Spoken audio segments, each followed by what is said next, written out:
Welcome to Elementary Math Chat, a podcast for all elementary math teachers looking for ideas and support when it comes to teaching elementary math. I'm your host, Anna Marie Kretze from Kretze Creations, and after 20 years of teaching 4th and 5th grade math, I am ready to share my experiences in the classroom to help improve yours. Whether you are a brand new teacher, new to teaching math, or simply looking for a change, join me each week as we discuss all things elementary math. Let's get started.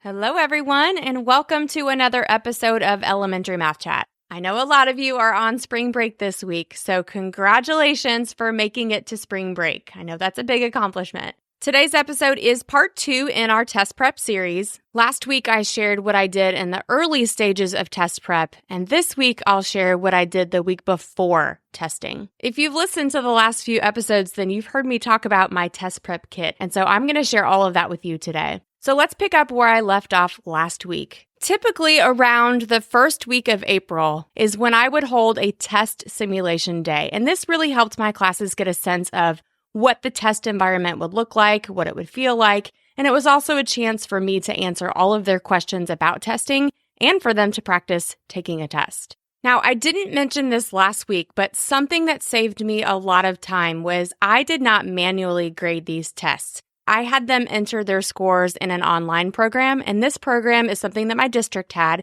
It's called Performance Matters, so you may have it. And that program took care of all of the grading and all of the itemizing, so I didn't have to do anything when it came to grading. Now that I had this data, it helped me quickly determine what to cover in my whole group lessons. It helped me decide who to pull for small groups and what skills I would review with them. It helped me know what to put on their choice boards. Literally every single aspect of this week was data-driven.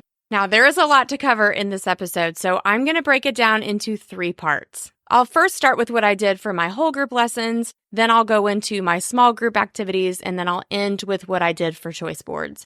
I think deciding on what to review in your whole group lessons is probably the hardest part because you have so many things you want to review, but you may only have 4 or 5 days to review, so it's extremely important that you have some sort of data that will help you decide this.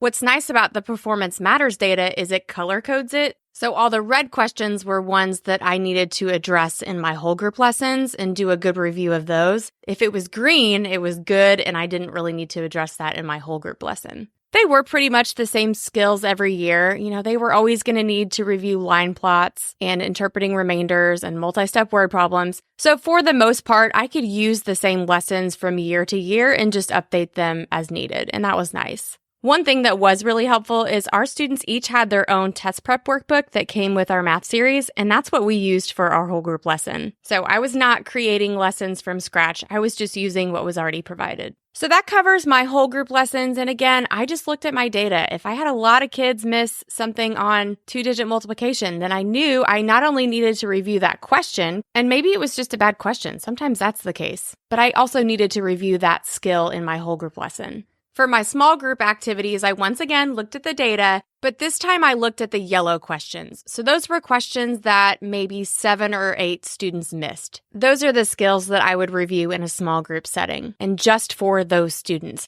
Those did change from year to year, so I wasn't doing the same small groups each year just because I used the data to determine what only a handful of students needed to review. They were sometimes even different between my 2 classes. There may have been times when one class didn't have anyone miss a question on measuring angles, but then another one had 5 or 6. What I did for small groups is when they came to my table, I started by reviewing the problem on the test that they missed. So I would have their practice tests at my table. And because they were graded online, they did not have the correct answer marked on the paper copy. So we started by going through the question that they missed, and a lot of times they knew right away what they did wrong. So we talked about this along with what the possible distractors were, and then I had them rework the problem to get the correct answer.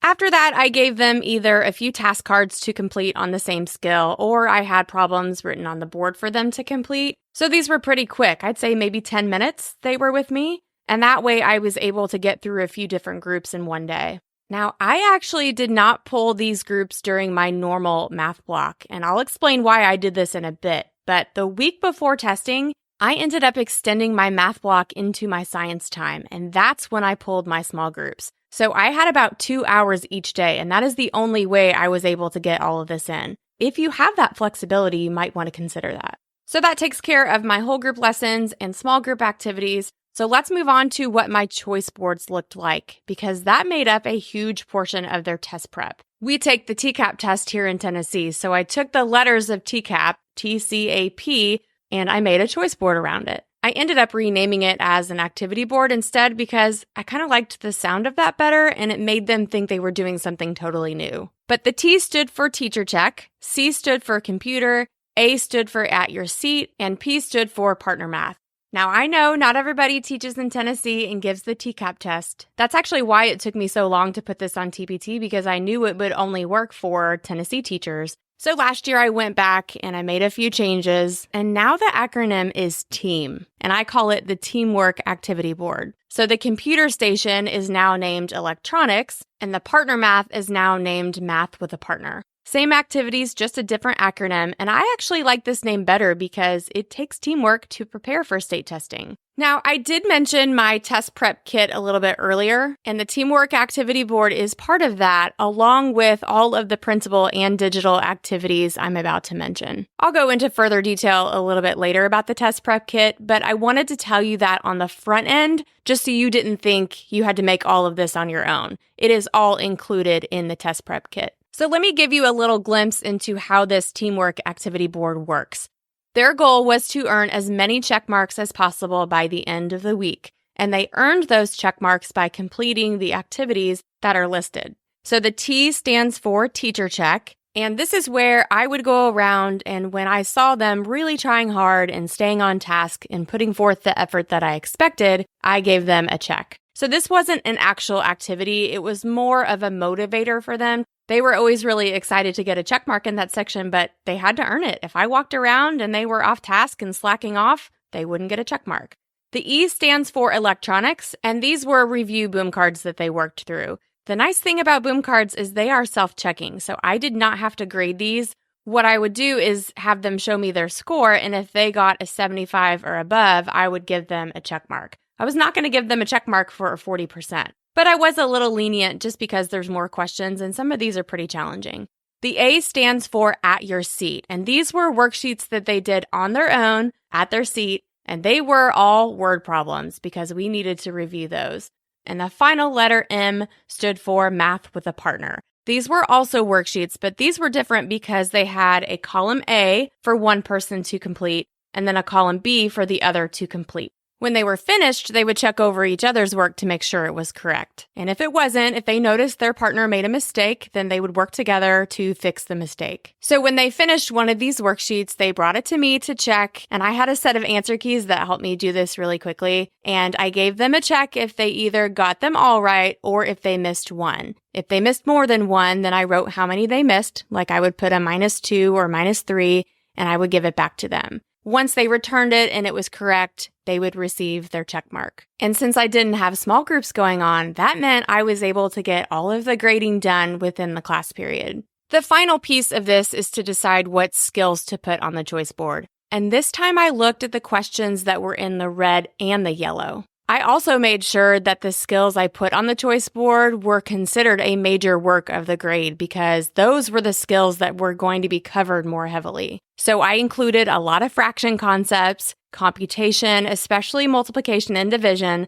a lot of word problems, and a little less of things like measurement or geometry that aren't considered the major work of the grade. So that covers what the choice board looked like, but next I want to share with you how I facilitated these activities and what a typical day looked like. Again, we started with a quick whole group lesson on those tough skills that they struggled with on the practice test. And then after that lesson, they did a couple pages out of their test prep workbook, and these pages aligned with our whole group lesson. So if our whole group lesson was on interpreting remainders, I had them do a page on interpreting remainders in this workbook. After they finished these workbook pages, then they worked on their teamwork activity board. So it was kind of like a first do, then do setup. But they didn't just choose any activity. It was a little more structured than that. They were assigned to one station per day, and they would rotate to a new station or a new letter each day. So if Monday they're at the electronics station, that means they have 4 sets of boom cards to work through. Then on Tuesday, they'd move to the At Your Seat station, and they'd have 4 worksheets to work through. And then on Wednesday, they would be at the Math with a Partner station, and they'd have 4 worksheets to work through. Thursday was a little more flexible, so if they had a set of boom cards they didn't finish or a worksheet they didn't get to, they could work on those on Thursday. And then day 5 was our Glow Day games. And this was not something that was a given. They had to earn it. So if they chose to not do anything throughout the week and slack off and cause problems, they would spend their Glow Day games working on their activity board. But the good news is that I never had a student not earn the Glow Day games. It really does become a motivator for them, and it's such a fun way to celebrate. And so they had their mind on this the whole week. I know there are a lot of 4th grade teachers listening, but if you don't teach 4th grade and you'd like to use this teamwork activity board, I have a free and editable copy in the show notes. You can even use this during the school year. It doesn't have to just be for test prep. However, if you are a 4th grade teacher, you are probably going to be covering the same topics that I mentioned throughout this episode. And this entire test prep kit is available in my TPT store. I will have that linked in the show notes as well.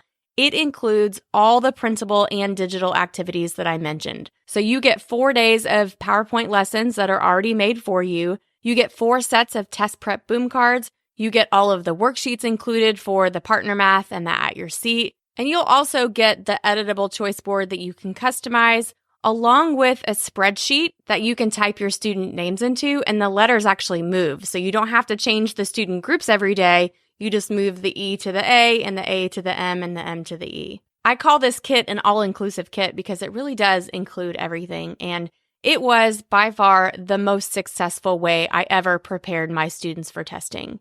So that takes care of the week before testing, and next week I will share what we did on that last day, our Glow Day. And you don't want to miss this one because I'm going to share how we decorated our room, what games we played, and how we still used this day as a review day because it wasn't all fun and games. They still did a lot of work. So be sure to come back next week for part 3. And that means it is time for today's teaching tip of the week. At this point in the year, you're probably either struggling to come up with questions for your morning meeting, or you're just looking for something different. So my tip for you today is to have your students do this. Have them come up with their own questions and lead your morning meeting.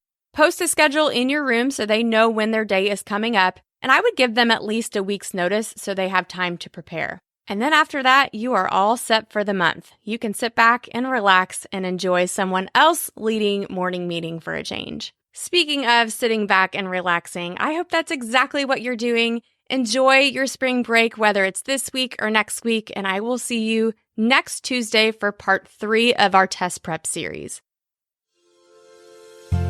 Thanks for listening to today's episode of Elementary Math Chat. If you enjoy this podcast, it would mean so much if you could share it with a teacher friend to help spread the word, and subscribe or follow so you never miss an episode.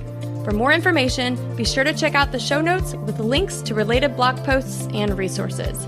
Talk to you next week.